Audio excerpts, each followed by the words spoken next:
there everybody, my name is Kate and welcome to my channel, Trenergy Awakens. Naturally, of course we're on the road.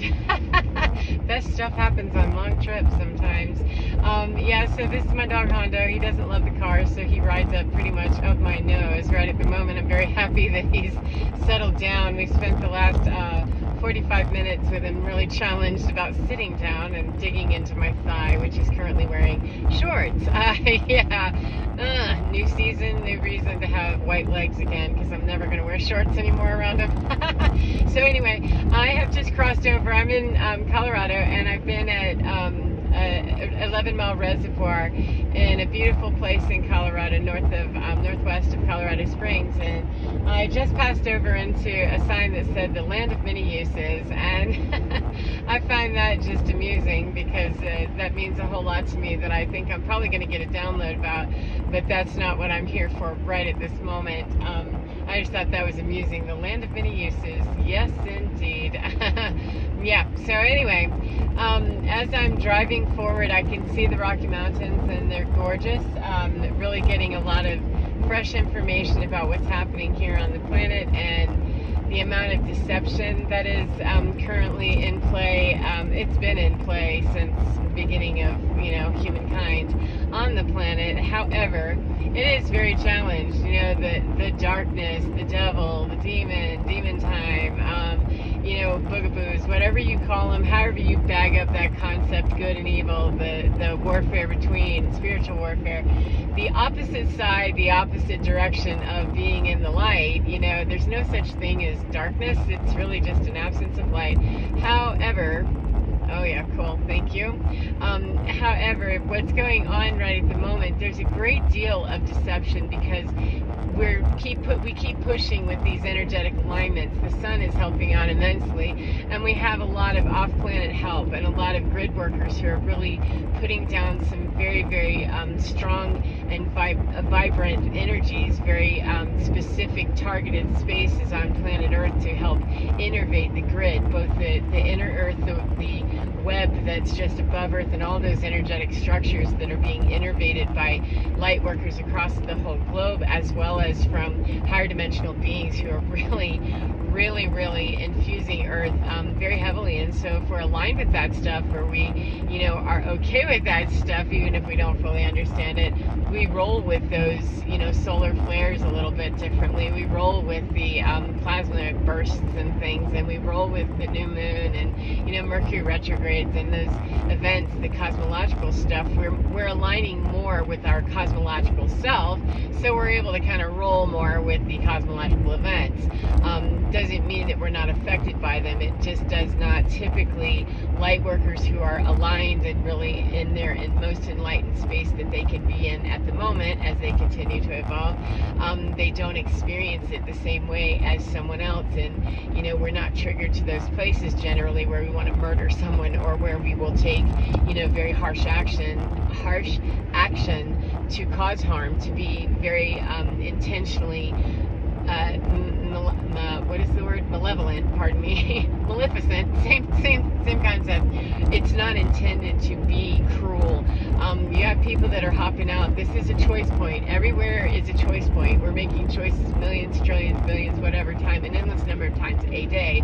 And for most people on the planet, unfortunately, they're making them quite unconsciously and not understanding, why is this happening to me?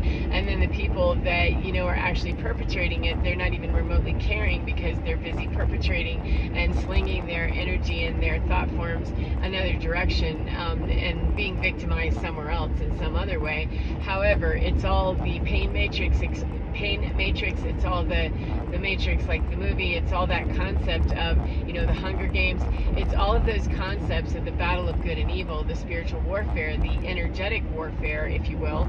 I don't personally align with the Bible as my only source of knowledge, and so I don't necessarily, I don't limit my understanding of this to demons and angels, etc. This is, and more all-encompassing, because 444, I would have to believe the Bible story fully to then believe the spiritual warfare aspect of it. So I don't want to exclude anybody from understanding that, hey, this is a battle of good and evil. However you bag it up and tag it up at your house, just understand that on an energetic level, we have people that are fighting very much their own inner spark, their own light, and believing that the light is not what they are, because they're in a very shadowed and dark, ignorant, asleep, however you bag that up, place in their human existence, in their own evolution as a spiritual being, or whatever they've contracted to do. However you justify that story in your mind of why people are asleep, or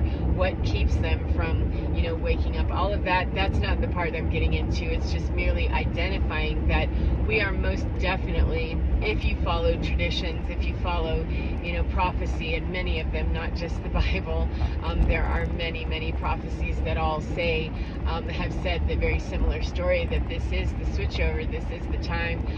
The Bible calls it the end times, or Revelation. And if you look at the end of the age of Pisces into the age of Aquarius, it's the same concept, the rainbow prophecy from their indigenous tribes, bringing together the lower world with the upper world, or the south nations with the north nations, those kinds of things. We're getting the concept that it's the bringing together of the dark and light, or the right and left, the up and down, the incongruency, the imbalance, whatever it is, however it is that you can understand that when a person is behaving in a very dark way, they're behaving with malice in their heart and intending to cause harm. That's a great imbalance. However you label that, though, is, to me, that's really irrelevant. I could care less. It's a matter of understanding that the balance has to be made. If someone is creating a power differential where there's so much imbalance that there's cruelty involved, that person that's involved with that, they're both going to have to pay to bring that back into balance. However, it's going to look very imbalanced to the person who's been shooting it out there when it comes their turn to, the seesaw, that teeter-totter, it's got to be made right again. And it may have to swing over to, imbalance on the other side slightly as it rapidly shifts, and yet it's going to come into balance. Water always levels. It's a matter of, it might be pent up for a while, it might be dammed up for a while, it might be held up somewhere, for a few minutes or a few million years. However, its nature, its cosmological nature, its earth law is that it levels, it answers and obeys the laws of physics, the earth laws, and by the same protocol. Excuse me, I'm gonna just pull over because I have somebody behind me, and I don't like people behind me when I'm driving, because I tend to drive slow and don't want anybody up my nose while I'm doing it. Cool, there's a whole bunch. We're gonna get rid of a whole bunch of people. Go right past, please. But I'm not sure what I was saying. Now we're gonna be needing to check everything out, protect my leg so that I don't get gored right here and on film, on camera, on film. How old am I? I'm old enough to remember film on a camera. And before you could hold those moving picture things in your hands and create your own video, that's how old I am. But if you, dog, come on, baby. Now he's got me in neutral. We could take all kinds of metaphysical stuff out of this, couldn't we? There we go. Oh yeah, we're gonna be sitting here for a minute. So anyway, let me move the chaos here. That the deal is, what I was saying is that even if something is held up somewhere and it seems like it's a long time, it's going to gush, and it can look like, a tsunami or something, and yet when it's been held in an imbalance, it has to come. It answers to a higher authority. Water answers to a higher authority, and it obeys that law because there is no scruff or buff with it. It's just, it answers the law that's in place. Humans do not understand that, and they don't like it. We don't like following our own human laws, and think that we don't answer to them. So why would we answer to, a God or a universal intelligence, or to Mother Nature or anything like that? Because we don't really, as a collective consciousness, understand that we answer to laws. We absolutely answer to laws. I don't need to be hazarding my way up the road here. We answer to cosmic law, universal law. We answer to earth law. You know, those principles, they're marrying up much more cosmically to come into alignment with some of that spookier looking stuff, you know, the flying and, you know, materializing things with our hands and moving energy in very profound ways. You know, the kind of Jesus miracle stuff, you know, things like that, that we're coming into alignment to be able to, you know, take on those energies. However, you have people on the earth that don't believe that the laws of the earth herself apply, and, you know, the laws of the people, I care less about the man-made laws, the human-made laws that we've created for ourselves, because they're, if you look across the globe, they're random and they're very different based on culture and assumptions and, you know, just terrible timelines that have a whole lot of slave contract associated with them and a whole lot of pimping and prostitution stuff that of people's souls. And I'm not talking about anyone's story, because I don't lock down into anyone's story. However, I do respect that people have their story that fits what they're doing. Then, you know, that's what I'm speaking to, is whatever it is that the paradigms that support the notion and base our whole policies and judicial systems and cultures and all of that, we base them on some slave mentality or some harvesting of, you know, getting something from another person that benefits me, and I don't care how that affects me. I just don't care. There's no concept whatsoever that that would even be a problem, because I want what I want. And we're not in that age anymore where that shit flies, quite frankly. 1111, thank you, just went by. We're not in that paradigm any longer. We're moving out of it. We're in that transitional period. And so there's a whole lot a whole lot of people that, because they do not obey earth law, man-made law, human law, they don't obey nature law, they don't understand cosmic law, they don't believe they answer to anything. And those are the folks that you see them railing the hardest. Sometimes, you know, people get to the point early where they say, okay, give, uncle. And then you have others who want to test it right to their deathbed. And, you know, with free will, we are allowed to choose whatever we want to. It's like, you know, this isn't military school. If you want to look at Earth school, or Earth as Earth school, it's not military school. Not exactly. I mean, it's not military school where you get to come into the classroom, and if you sit down and, you know, become the class clown, or you fail the classes and you're in remedial education until you die, you know, and you come back, or whatever your thought is on that, that you're allowed to do that. Oh my goodness, there's buffalo right there. There's buffalo or bison. I don't think you can see that. Hopefully when I come back I'll get some pictures, but I don't like to mess with my camera a whole lot on these tight roads. So they're not wild, unfortunately. They are a farming industry here, an agricultural industry. So whatever. Anyway, it's nice to see them though. They carry a beautiful energy and power animal messages there. So thank you very much to the buffalo or bison, whichever that was. But anyway, when you have people that are struggling within themselves to not understand that, you know, we are humbled.